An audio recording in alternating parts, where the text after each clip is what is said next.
Hi, I'm Mary Rogers, and this is a Cuisinart Classic Series 14-cup food processor.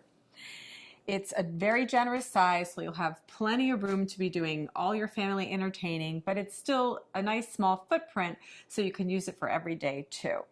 So you'll notice it's got a nice square base, and it has what we call paddles to operate. So here, this one, you press it down, it's on.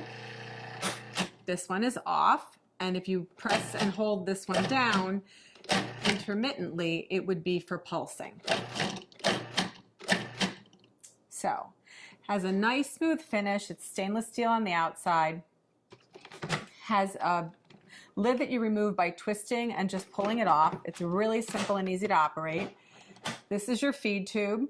And there's also a smaller feed tube inside, which I'm going to show you how to use a little bit later. And you can actually drop things in through the feed tube like garlic, or we're going to do garlic and jalapeno, and you can actually have the machine running. And it's a very efficient way to chop up garlic and some other items. The other thing is that it's great if you want to add liquid very slowly. The small feed tube has a small hole in it, so if you want to make vinaigrette, you can just pour the oil directly into the small feed tube. Or if you're going to make mayonnaise where you want to slowly incorporate any kind of oil, it'll just drip through the feed tube directly into your bowl in a very consistent way so that you get a great finished mayonnaise or a vinaigrette. So let's look at some of the other items that come with your food processor. In the bowl already is your chopping blade. And we call this the S blade because it's shaped like a little bit like an S. And this is used for everything from chopping herbs and onions to pureeing, mixing, and also kneading doughs. And then the next thing is your stem. And the stem is attached to the bottom of your discs by lining up this arrow here with this one here. It's a little hard to see. And you just press this down and turn to lock it into place. And then what you would do is you hold your disc by the edges, and there's also a little icon up here. It's the same shape as the stem on the bottom, and if you line those two up, you can just slip it in really easily. So that's the shredding disc, and it's medium. We always recommend that you lay the disc down and then put on the stem accordingly. And to do any type of slicing and shredding, you would use the medium slicing disc, not shredding, slicing.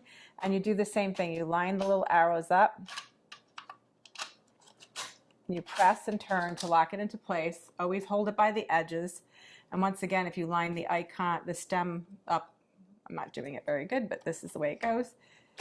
You just slide it right into the work bowl. And then what you would do is you put your lid back on and you would slice and shred. So you could either use the pulse function to slice, or what you can do is you can turn it on. But as soon as you remove the feed tube, it'll stop.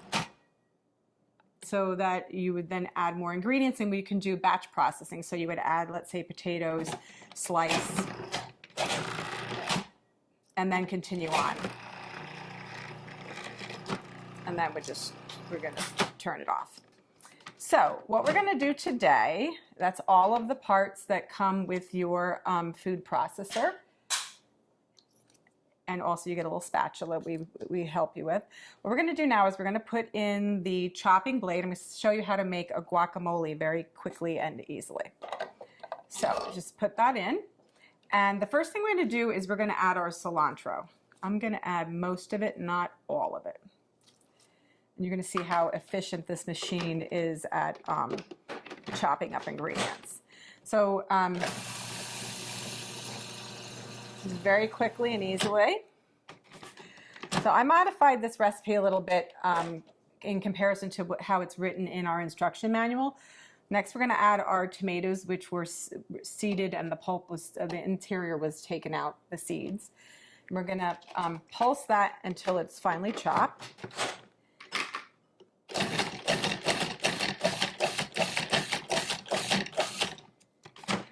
When you first start using a food processor, it's a good idea to actually use the pulse function because of the fact that you know, you just want to get used to using it. You also want to get used to the consistency, and it gives you much greater control. So I'm just going to reserve this. Sorry, this is like a... I'm going to reserve some of this so that when we put the guacamole together at the end, it'll still have some of the chunky tomato, but I'm not going to do all of it. And when you know, if you have your own favorite recipes, you can modify accordingly. So just remember that whatever you put in the bowl first, if it stays in there the whole time while you're chopping and mixing or pureeing, that will be the smallest thing at the end. So just keep that in mind. So I didn't remove everything, just most of it.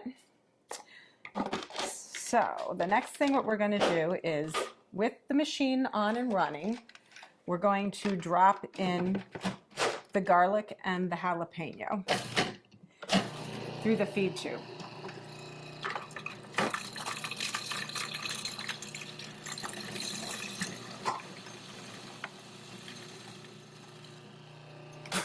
We're going to stop and just scrape down the bowl. And then we're going to move on and add our onions, our green onion. Whoops, sorry. So we have to add the green onion. Again, we're going to chop that until it's fine. And then we're going to add the majority of the rest of our ingredients. The first being our fresh avocados. So just do that by adding that like so. And the last of the ingredients, so of course lime juice. This helps keep your guacamole also very fresh looking and gives it lots of extra flavor. This is the salt, cumin, and then the last ingredient is the chili powder. Give it a little zip. So now what we're going to do is we're going to put the lid back on, and then we're going to pulse until it's really creamy.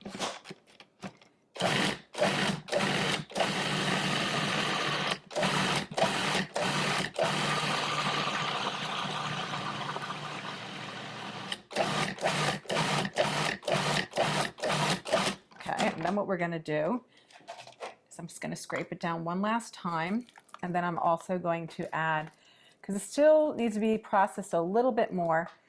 And then what I'm going to do at this point too is add the balance of the cilantro that I reserved.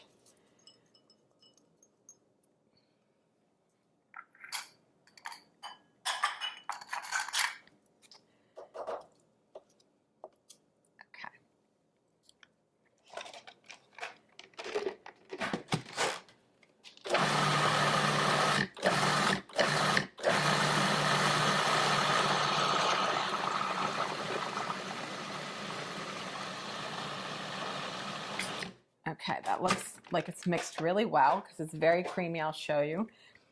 It's nice and very, very creamy looking. So the last step is to add back in the tomatoes and the cilantro. And this is really just so that they don't become, you know, when you're pureeing the guacamole, you know, if it stays in there the whole time, you won't see the chunks of the tomato anymore. Let's just add that back in, and we're going to pulse until it's incorporated.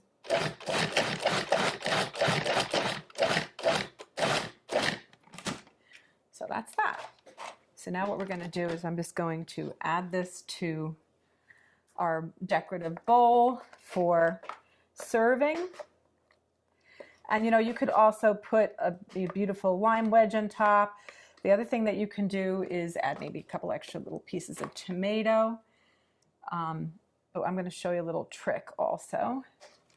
This is a really, really big batch of guacamole, so it's great if you're going to have a party. But the other thing too to remember is if you are going to be making this and then serving it like later, it's a good idea to put a couple of the pits in with the guacamole in the meantime, because this actually helps it, along with the lime juice, from turning brown on you. So you want to just cover this up. You can put it in the fridge if you want, or you can eat it right away. The other thing I want to mention too is there's so many great things that you can use your food processor for, not just guacamole, but you can make pizza dough or pasta dough. You can also make cookies. You can make all kinds of things like chicken salads and vinaigrettes. It's a lot of fun to use. It's really simple to operate. And the best thing about it is all the removable parts are dishwasher safe.